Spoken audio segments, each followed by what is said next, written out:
안녕하세요. 화요일 아침 말씀 묵상 시간에 오신 여러분 진심으로 환영합니다. 오늘도 어김없이 하나님의 말씀을 묵상하실 때 하나님의 음성에 귀를 기울이고 또 반응하는 귀한 하루 될 수 있길 바랍니다. 오늘 우리에게 주시는 하나님의 말씀은 사도행전 4장 1절에서 12절까지의 말씀인데요. 제가 읽도록 하겠습니다. 사도행전 4장 1절에서 12절 말씀. 사도들이 백성에게 말할 때 제사장들과 성전 맡은 자와 사두개인들이 이르러 예수 안에 죽은 자의 부활이 있다고 백성을 가르치고 전함을 싫어하여 그들을 잡음에 날이 이미 저물었으므로 이튿날까지 가두었으나 말씀을 들은 사람 중에 믿는 자가 많으니 남자의 수가 약 5천이나 되었더라. 이튿날 관리들과 장로들과 서기관들이 예루살렘에 모였는데 대제사장 안나스와 가야바와 요한과 알렉산더와 및 대제사장의 문중이 다 참여하여 사도들을 가운데 세우고 묻되 너희가 무슨 권세와 누구의 이름으로 이 일을 행하였느냐. 이에 베드로가 성령이 충만하여 이르되 백성의 관리들과 장로들아, 만일 병자에게 행한 착한 일에 대하여 이 사람이 어떻게 구원을 받았느냐고 오늘 우리에게 질문한다면 너희와 모든 이스라엘 백성들은 알라. 너희가 십자가에 못 박고 하나님이 죽은 자 가운데서 살리신 나사렛 예수 그리스도의 이름으로 이 사람이 건강하게 되어 너희 앞에 섰느니라. 이 예수는 너희 건축자들의 버린 돌로서 집 모퉁이의 머릿돌이 되었느니라. 다른 이로서는 구원을 받을 수 없나니 천하 사람 중에 구원을 받을 만한 다른 이름을 우리에게 주신 일이 없음이라 하였더라. 아멘. 성전에서 사도 베드로와 요한은 나면서부터 걷지 못한 사람을 예수 그리스도의 이름으로 낫게 합니다. 놀라운 기적 끝에 사람들이 모이기 시작했고 모인 사람들을 향해 예수 그리스도의 복음의 메시지를 담대하게 증거했습니다. 그때 모여있던 사람들 중에 제사장도 있었고 그리고 성전을 맡아 일하는 사람들도 있었고 그리고 사두개인들도 있었습니다. 특히 사두개인들은 사람의 부활을 믿지 않는 종교 지도자들이었는데요. 사도 베드로가 예수님의 죽으심과 부활에 대해서 이야기를 할 때 베드로의 이 메시지를 싫어했습니다. 그래서 그들이 가진 권력을 이용해서 베드로와 요한을 잡아 가두게 되죠. 그러나 이미 복음의 메시지는 많은 사람들에게 전달이 되었습니다. 얼마나 많은 사람들에게 전달되었냐면 오늘 본문 말씀 4절을 보시면 말씀을 들은 사람 중에 믿는 자가 많으니 남자의 수가 약 5천이나 되었더라. 남자의 수가 5천이나 되었더라. 당시 사회적 특성상 노인이나 어린아이나 여성들의 숫자는 문서상 기록에 남기지 않았습니다. 그래서 남자들 5천이라고 하면 거기에 모여있던 다른 사람들까지 감안을 해본다면 최소한 10,000명 이상의 사람들에게 복음이 증거되었다라는 것을 우리는 알 수가 있습니다. 그리고 솔로몬의 행각에서 사람들이 많이 모였다고는 하나 아마도 거기서 10,000명 이상은 모이지는 않았을 겁니다.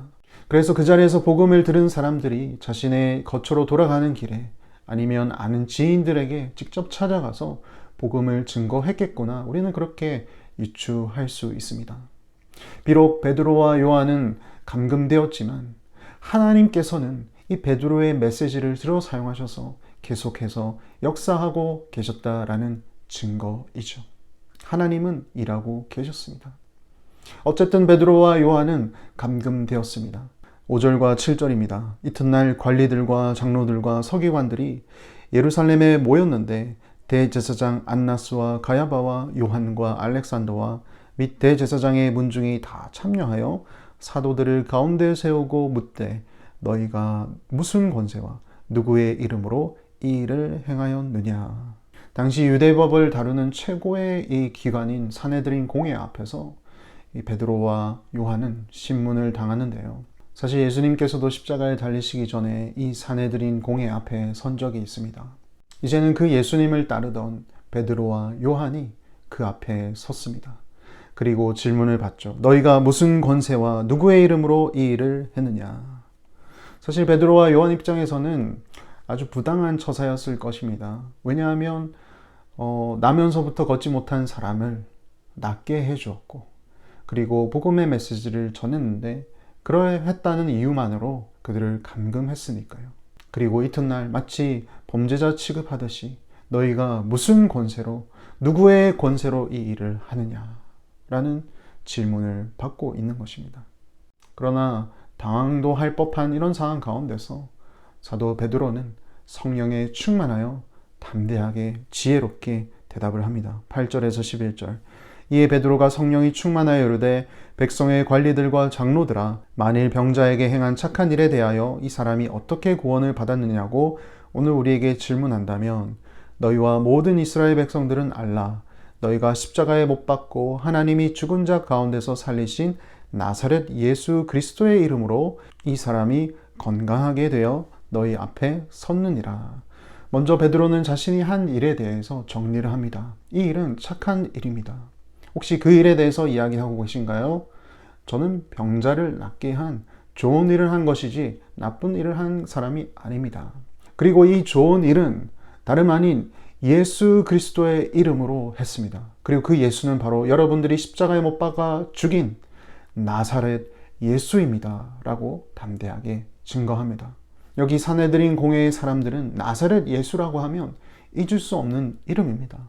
십자가에 달려 죽으셨고 그리고 부활하셨다는 이야기도 들었습니다. 사람을 돈으로 매수해 가면서까지 거짓 소문을 퍼뜨리기도 했으니까요.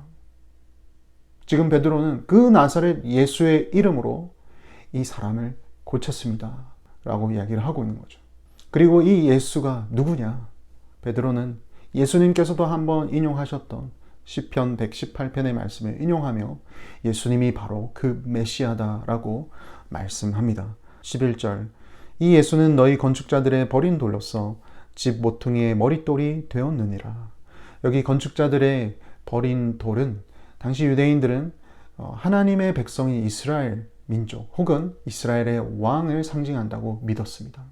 그래서 비록 버려졌지만 하나님께서는 그 버려진 돌을 사용하셔서 하나님의 원대한 계획을 이루는 초석으로 사용했다고 그들은 믿어왔습니다. 그런데 베드로가 그 버린 돌이 다름 아닌 예수 그리스도라고 얘기를 하고 있습니다. 그리고 그 예수를 통하여서 하나님의 원대한 계획을 이루는 초석으로 삼아 주셨다고 증거하고 있습니다. 그 증거가 바로 나면서부터 걷지 못한 사람이 예수의 이름으로 걷게 되었다라고 베드로는 그렇게 말을 하고 있습니다. 왜냐하면 천하 사람 중에 구원을 받을 만한 다른 이름을 우리에게 주신 일이 없기 때문이다 라는 거죠.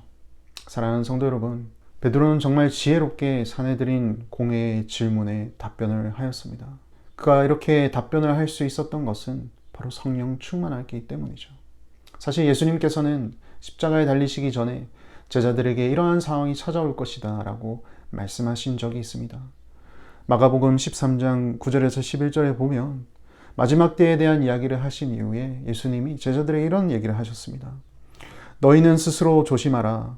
사람들이 너희를 공회에 넘겨주겠고 너희를 회당에서 매질하겠으며 나로 말미암아 너희가 권력자들과 임금들 앞에 서리니 이는 그들에게 증거가 되려 함이라. 또 복음이 먼저 만국에 전파되어야 할 것이니라. 사람들이 너희를 끌어다가 넘겨줄 때 무슨 말을 할까 미리 염려하지 말고 무엇이든지 그때 너희에게 주시는 그 말을 하라. 말하는 이는 너희가 아니요 성령이시니라.